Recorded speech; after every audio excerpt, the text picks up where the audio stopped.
ऐसा तो मेरा 2017 में ही मेरा कंप्लीट हो गया था। फिर मेरे को रजौरी बुलाया गया, फिर उन्होंने बोला कि आपको 1 साल के लिए आप बॉन्ड बना दो इसका, फिर उसके बाद पैसे हम देंगे, आपको कोई सहारा से कुछ नहीं करना है। जो मैनेजर वहाँ बैठे थे उनका नाम शायद नारायण था, कुछ इसी तरह से था। तो मैं बोली ठीक है कोई बात नहीं, जब ऐसे नहीं 1 साल और सही, 1 साल मेरा 2020 में ही कंप्लीट हो गया। फिर उन्होंने, जब मैं गई तो बोल रहे हैं ऐसा नहीं, आप 3 साल के लिए उसको कर दीजिए। तो फिर हम क्यों करें उसको। उसके बाद से हमने कंप्लेन करना स्टार्ट कर दिया और अभी तक पैसे कुछ भी नहीं। वो जो अमित शाह जी ने कहा था कि 10,000 मिल जाएगा पोर्टल में, वो कुछ नहीं, किसी को भी नहीं। हमारी तरफ की बहुत कंज्यूमर है, बहुत ज्यादा। दिक्कतें तो बहुत आ रही, दौड़ रही हूँ। आदमी भी 8 साल हो गया नहीं है, लड़का बड़ा है वो भी विकलांग है, पैर से काम भी नहीं मिल रहा। वो तो कहो कि इधर उधर उसकी बीबी झाड़ू पोछा करती है, तो किसी तरीके का गुजारा हो रहा, नहीं तो क्या करें हम। पता है क्या बताएं आप लोग को, या उनको मीडिया वालों को हम क्या बताएं, हमारे पास कितनी परेशानी है। लड़का भी विकलांग है मेरा पैर से, उसको भी कहीं ड्यूटी थोड़ी मिलती, चल नहीं पाता। कहते तू गाड़ी नहीं लोड करवा पाएगा, तो यह दिक्कत है ना। हम भी तो वहीं से रजौरी। दिल्ली के 30 हजारी कोर्ट के गेट नंबर A1 पे धरना प्रदर्शन चल रहा है सहारा निवेशकों का। यहाँ पे जो पीड़ित हैं वो यहाँ पे आए हुए हैं। इसमें देखिए इनका जो हाथ में जो ये प्ले कार्ड लिए हुए हैं, इसमें लगातार सुब्रतो राय, ऋचा राय और उनके यानी जो रॉय फैमिली है, सुब्रतो राय की जो फैमिली है उसको गिरफ्तार करने की बात की जा रही है। ये लाखों रुपए, हजारों रुपए अपनी जो मेहनत पसीना की जो कमाई है उसको जमा किया इन्होंने, और वो रातों रात गायब हो जाता है। और आज उसके लिए ये लोग दर दर भटक रहे हैं। इनसे जानते हैं कहाँ से आई है। मैं नारायणा से आई। अच्छा, कितना पैसा है आपका? मेरा 5 लाख। 5 लाख रुपए। तो अभी जो पोर्टल आया था उस पोर्टल पे आपने अप्लाई किया? हाँ किया था। कुछ नहीं हुआ? कुछ नहीं हुआ। तो क्या अब मांग है आप लोगों की? अब यही मांगे कि हमें ब्याज सहित पैसे चाहिए, क्योंकि हमने तो इसी के लिए जमा किया था ना। अब हमें जरूरत है तो हमें पैसे चाहिए, ब्याज के सही चाहिए पैसे। आप कार्यकर्ता भी हैं? कार्यकर्ता नहीं, मैं एजेंट नहीं हूँ। अच्छा, तो आपका जो एजेंट था उनसे बातचीत होती है? हाँ होती है, लेकिन वो गाँव चले गए। गाँव चले गए जी। ठीक। तो किस तरह की समस्याएं आ रही है? क्योंकि पैसा तो मेरा 2017 में ही मेरा कंप्लीट हो गया था। फिर मेरे को रजौरी बुलाया गया, फिर उन्होंने बोला कि आपको 1 साल के लिए आप बॉन्ड बना दो इसका, फिर उसके बाद पैसे हम देंगे, आपको कोई सहारा से कुछ नहीं करना है। जो मैनेजर वहाँ बैठे थे उनका नाम शायद नारायण था, कुछ इसी तरह से था। तो मैं बोली ठीक है कोई बात नहीं, जब ऐसे नहीं 1 साल और सही, 1 साल मेरा 2020 में ही कंप्लीट हो गया। फिर उन्होंने, जब मैं गई तो बोल रहे हैं ऐसा नहीं, आप 3 साल के लिए उसको कर दीजिए। तो फिर हम क्यों करें उसको।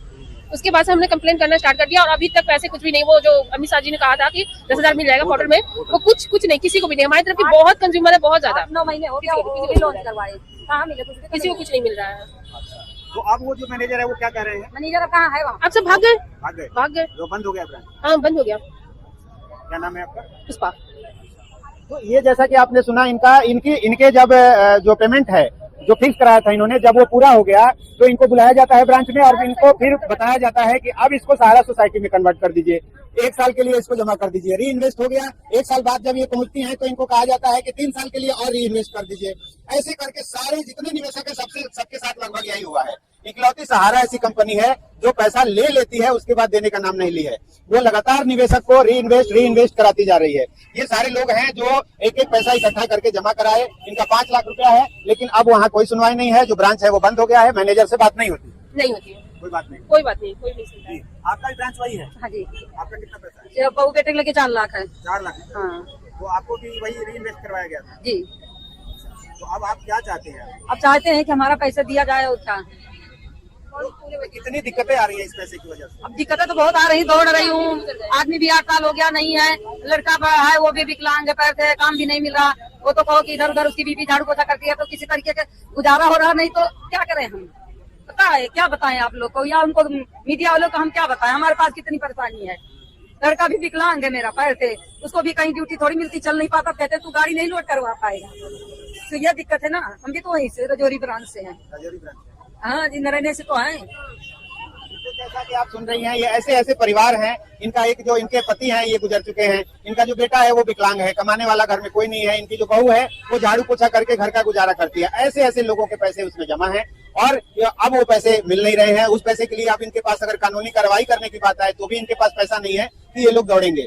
अब इनकी सरकार से एक ही मांग है कि जल्दी से जल्दी इनके पैसे को वापस दिलाया जाए और इनके साथ न्याय किया जाए, क्योंकि ये जो इनके जो आंसू हैं गरीब के, वो कहीं न कहीं सुब्रतो राय और उनकी फैमिली के लिए बहुत ही घातक साबित होगा आने वाले समय में, क्योंकि ये गरीबों के आंसू हैं। आप क्या कहेंगे उनको? अब क्या कहूँ, अमित शाह बोले कि उसको कर दो, 2,000 रुपया उसके ऑनलाइन में भी लग गया, 8-9 महीने हो गया, अभी तक कुछ भी नहीं हुआ। तो वही कागज लेके ये बोले कि वहाँ पे चलो कुछ होगा, सुनवाई होगा, तो आए हैं, क्या करूँ। अब वही बहू कभी छुट्टी भी करवा दिया, घर पर ही है, वो भी उसकी भी काम नहीं होगा, दिहाड़ी नहीं मिलेगी। पता है क्या कहें।